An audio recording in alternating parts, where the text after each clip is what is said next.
Okay, so let's explore what these commands do and explore the syntax.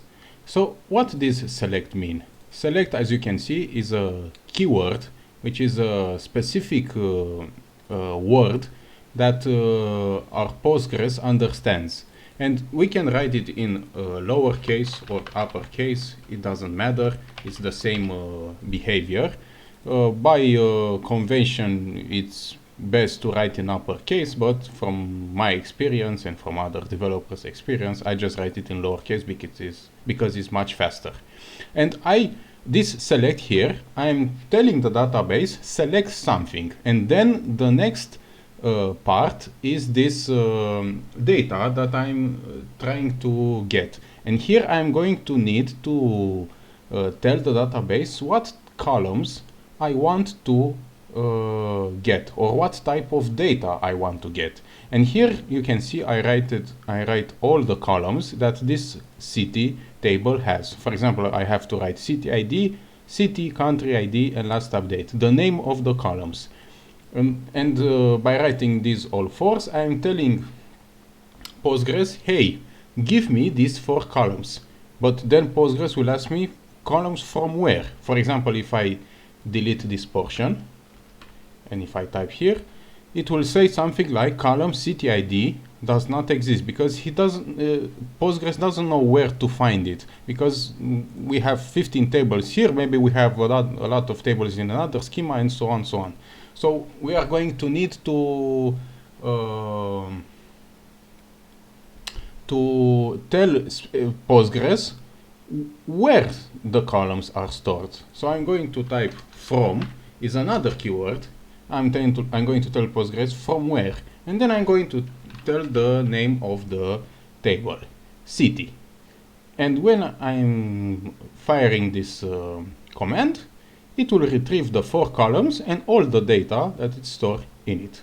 Just a heads up, if it doesn't work on your part, maybe you need to write this command.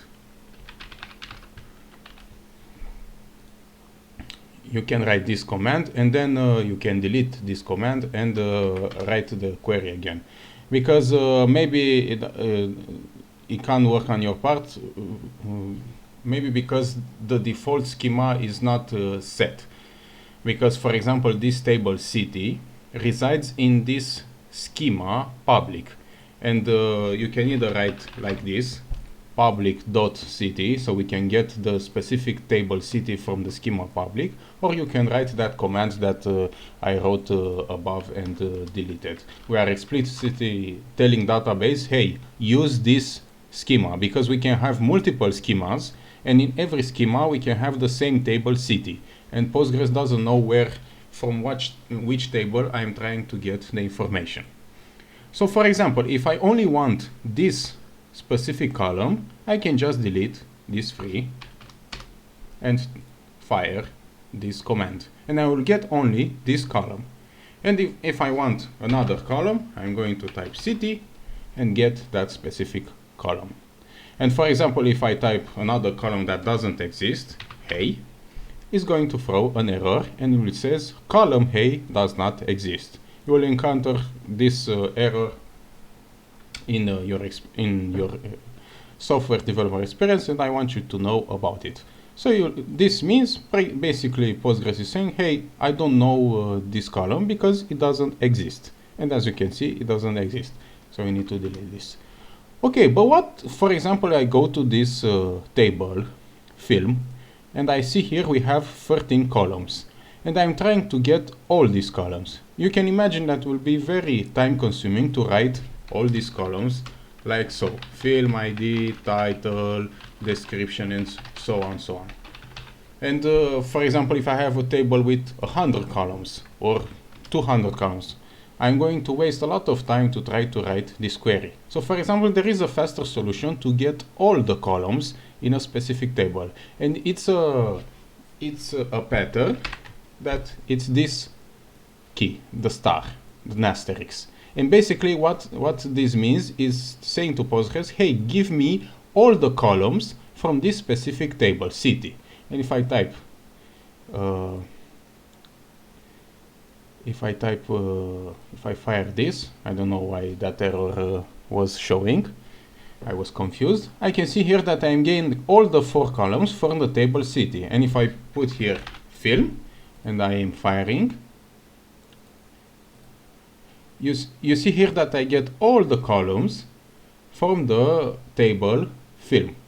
So this is about the select in a nutshell. But let's try to imagine that, for example, in my application, I have a website and I'm trying to get to show in my page all the movies from the year 2006. And for example, here I have, I think it's the same year. Yeah, it's the same year. Let's say that I want to retrieve only this row, or maybe all the rows that have the rental duration 7, or maybe all the rows that have the rental duration 7 and this ID. So I want to, basically in every application, you don't want to show all the data. You just want to show some specific data, based on some condition or some conditions. So in the next video, we are going to learn how we can do that, because basically this command is not very practical, because you can retrieve all the data and you can imagine now we have only 1000 movies, but in a real case scenario you will have maybe 1 million movies, and the larger the data, the greater the time it will take to retrieve all this data. So we are going to, and it's not very practical, so we need to see how we can query based on some conditions. So we are going to see that in the next video.